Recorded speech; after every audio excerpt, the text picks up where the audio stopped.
Rain hammered the pavement outside the luxury restaurant. People hurried under umbrellas, their laughter muffled by the storm.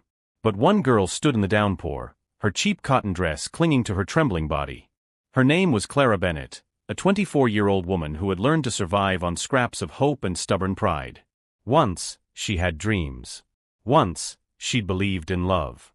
But that was before Ethan Cross, her ex-boyfriend, humiliated her, calling her a charity project after she lost her job and couldn't pay rent. And now, fate had placed her in the cruelest scene imaginable. Inside the same restaurant where Ethan was celebrating his engagement to a wealthy heiress, Clara stood, clutching a worn invitation card she wasn't meant to have. She had only come to deliver food from the catering job she'd picked up.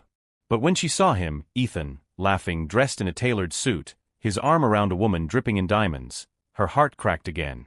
She wanted to disappear. But as she turned to leave, Ethan's mocking voice rang out. "Wait, isn't that Clara Bennett?"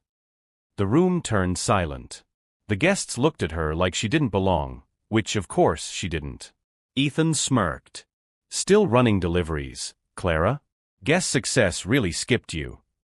Laughter rippled through the tables. Clara's face burned. "Leave her alone," a calm voice said from behind.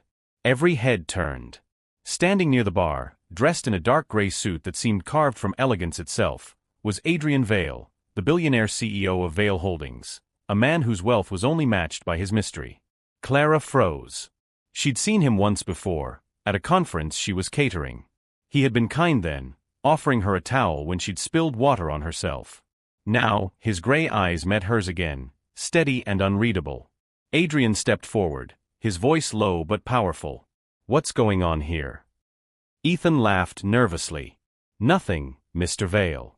Just an old flame crashing my engagement party." The humiliation pressed on Clara's chest like a weight. Tears blurred her eyes. She wanted to run, but then, in a moment of desperate instinct, she did something that would change everything.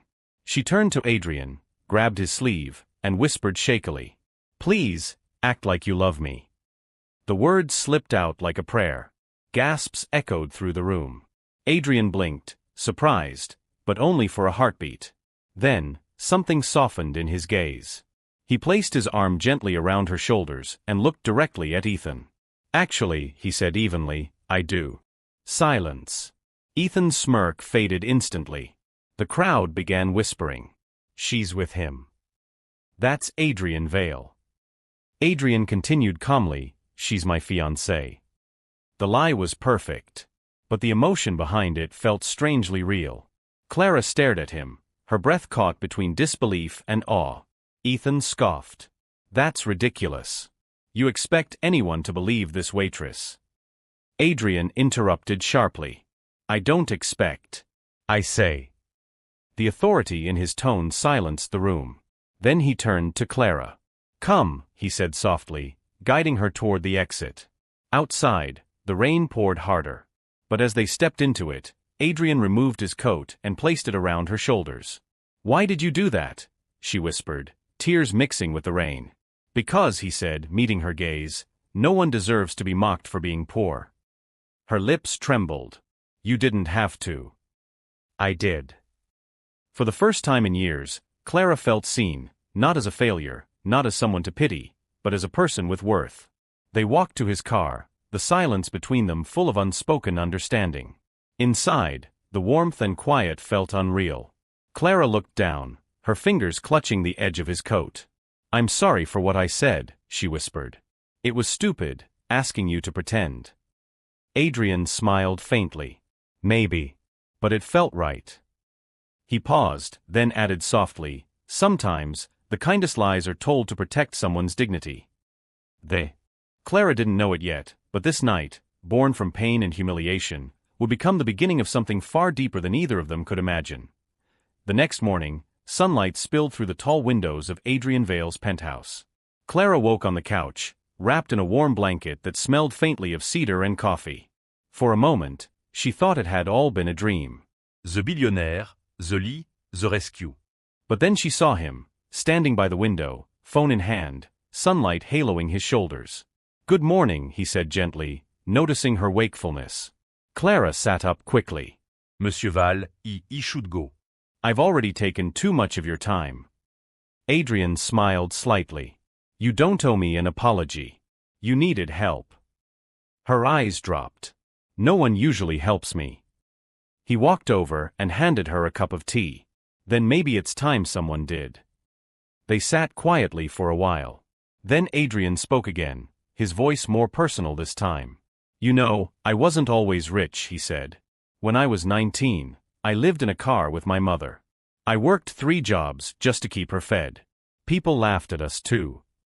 Clara looked up, startled. You? He nodded. Kindness saved me once, a stranger who gave me a chance when no one else would. I promise de misel fi de return that favor one day. Tears pricked her eyes. And you chose me. He smiled. You reminded me of her. The strength behind the key.